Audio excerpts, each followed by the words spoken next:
Bonsoir et bienvenue au bulletin d'information de la télévision rwandaise dont voici le sommaire.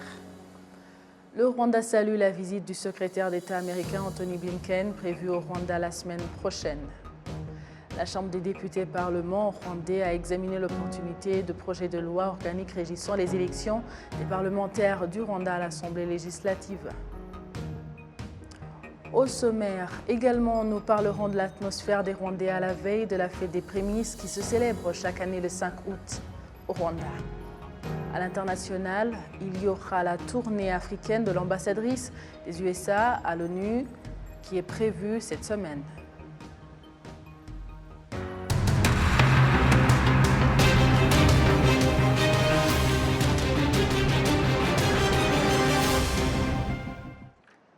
Bonsoir et bienvenue au bulletin d'information. Le Rwanda salue la visite du secrétaire d'État américain Anthony Blinken au Rwanda.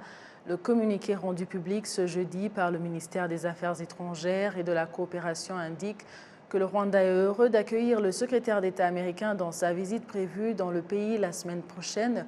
Le Rwanda attend renforcer par les relations bilatérales entre le Rwanda et les États-Unis d'Amérique et échanger sur divers domaines de partenariat tels que le maintien de la paix, la sécurité, la santé globale, l'alimentation mondiale, la sécurité énergétique, le commerce et les investissements, la lutte contre le terrorisme et le changement climatique.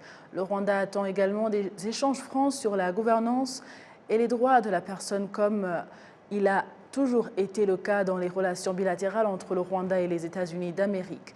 Au sujet du Rwandais Paul Rusesabagina, auquel les États-Unis ont été associés plus d'une année, le Rwanda se félicite de cette opportunité de clarifier davantage que son arrestation et son jugement pour les crimes graves commis contre les citoyens rwandais alors qu'ils résidaient aux USA sont conformes aux droits des Rwandais et aux droits internationaux.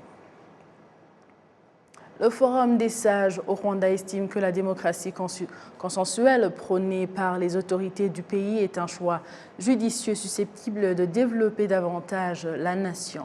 Indication faite ce jeudi à Kigali à l'occasion d'une réunion consultative sur la vision du Rwanda en matière démocratique et les avantages d'une démocratie consensuelle. Le président du Forum des sages du Rwanda, au Rwanda, Tite Rutaremara a expliqué que la démocratie consensuelle au Rwanda est basée sur 6 principes fondamentaux. La tâche de ce forum, a-t-il dit, est de s'assurer que ces principes fondamentaux sont mis en pratique pour le bien des citoyens. La Chambre des députés au Parlement rwandais a examiné l'opportunité du projet de loi organique régissant les élections de parlementaires au Rwanda.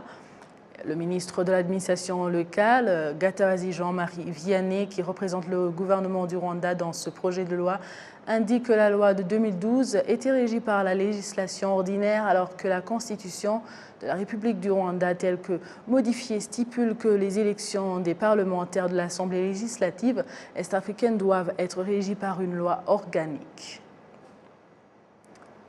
À la veille de la fête des prémices au Rwanda qui se célèbre chaque année le 5 août, certains habitants de Lulindo où se tiendra particulièrement les festivités relatives indiquent que les Rwandais ne doivent pas seulement être fiers de l'agriculture et de l'élevage comme production qu'ils ont réalisée, mais qu'ils doivent également être fiers de diverses autres œuvres qui ont contribué à leur développement personnel et au développement du pays en général. Certains habitants qui utilisent la route Kamembe-Ugarama en district de Rusizi sont heureux qu'ils ne sont plus confrontés aux problèmes de vol avec violence de la part des personnes qui se servent de nuit pour les dépouiller de leurs biens parce que les travaux d'éclairage de cette route vont bon train. Kassim Youssouf.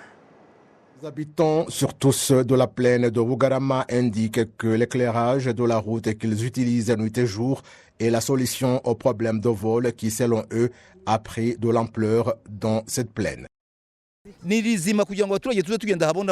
C'est vraiment bien que les habitants puissent utiliser une route avec éclairage public pour que nous ne soyons pas dépouillés de nos biens. Nous étions la cible des personnes qui se servaient de la nuit pour voler nos marchandises depuis les véhicules.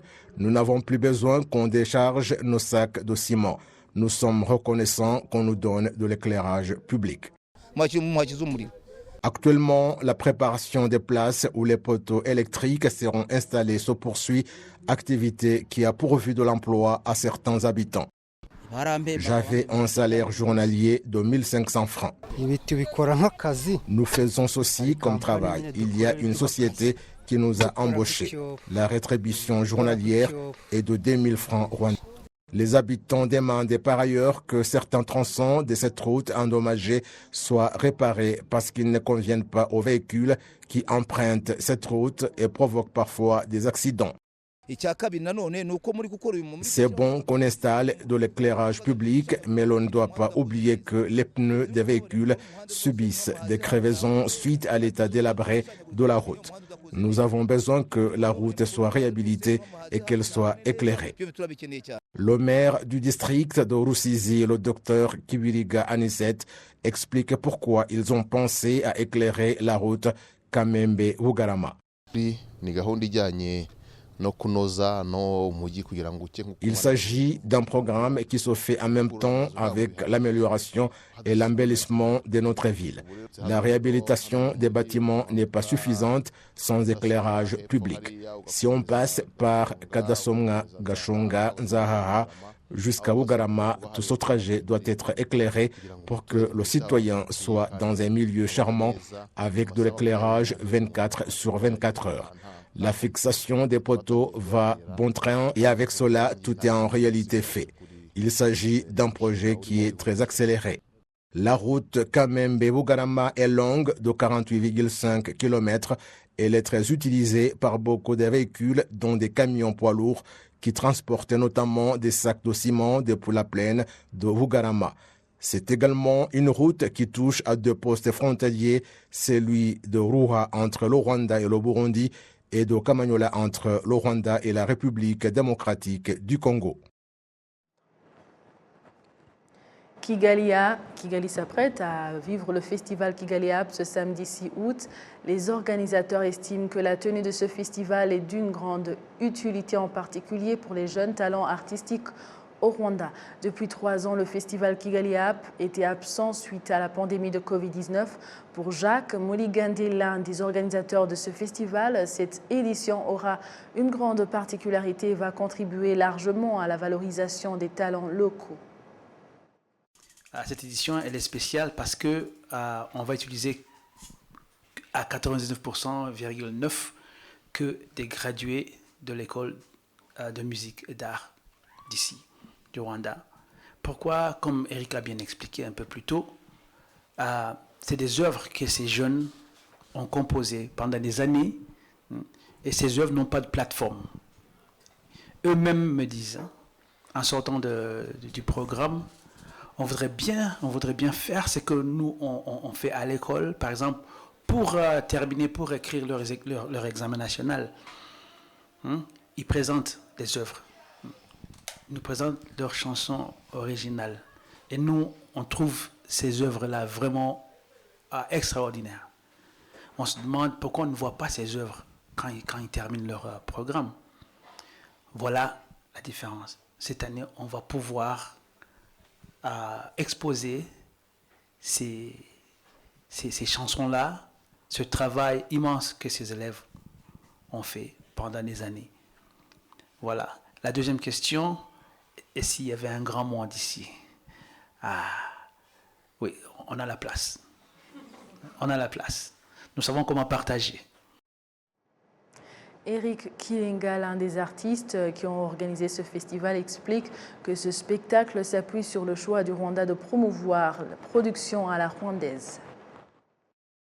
Bien sur la spéciale édition Made in Rwanda. S'il n'y avait pas un Kigali Up Made in Rwanda, musique Made in Rwanda, on aurait toujours des spectacles, mais peut-être qu'on aurait un peu des compromis par rapport à, voilà, comme pour l'expliquer, des shows avec du lip sync, des playbacks ou du backing track. Là, on est 100% live, on est 100% rwandais et on est 100% pour les upcoming, les nouveaux talents, les talents émergents. Donc ça, c'est une chose. L'ambassade de France au Rwanda, à travers le Centre culturel francophone du Rwanda, se déclare prêt à accompagner de telles initiatives, comme l'indique la première conseillère à l'ambassade de France au Rwanda. D'une certaine manière, accueillir un festival aussi emblématique, ça fait partie un peu des choix naturels en fait. Donc comme vous le disiez, donc c'est une maison qui est dédiée à la culture, c'est une maison qui va continuer à grandir, qui va continuer aussi à... Voilà, c'est une autre version en fait. Je sais que le centre culturel a beaucoup marqué aussi les esprits, l'ancien, mais là on est aussi dans une nouvelle phase, à la fois de notre relation bilatérale, dans une nouvelle génération. Vous voyez, enfin Clotilde et moi, on est la petite trentaine, voilà, donc c'est une autre génération, c'est une autre diplomatie culturelle qui est là, et donc tout ce que vous disiez sur accueillir des artistes qui sont pas forcément mainstream, ça parle en fait à la fois nous personnellement, mais aussi c'est quelque chose qu'on veut promouvoir, mais on est surtout absolument ravis de cette nouvelle synergie, de cette nouvelle essor dans notre relation qui vraiment tout azimut, on est en pleine coopération, et donc la culture c'est vraiment un pilier fort aussi de notre coopération actuelle entre la France et le Rwanda. Le festival Kigali a vu le jour en 2011. Les organisateurs comptent organiser au moins chaque année 4 sessions en vue de soutenir davantage l'industrie artistique dans le pays. Merci à vous tous qui étiez avec nous, avec toute l'équipe qui a réalisé ce bulletin d'information. Je vous souhaite de passer une agréable soirée. Vous étiez avec Amandine Dikoumassabo. À la prochaine et d'ici là, portez-vous bien.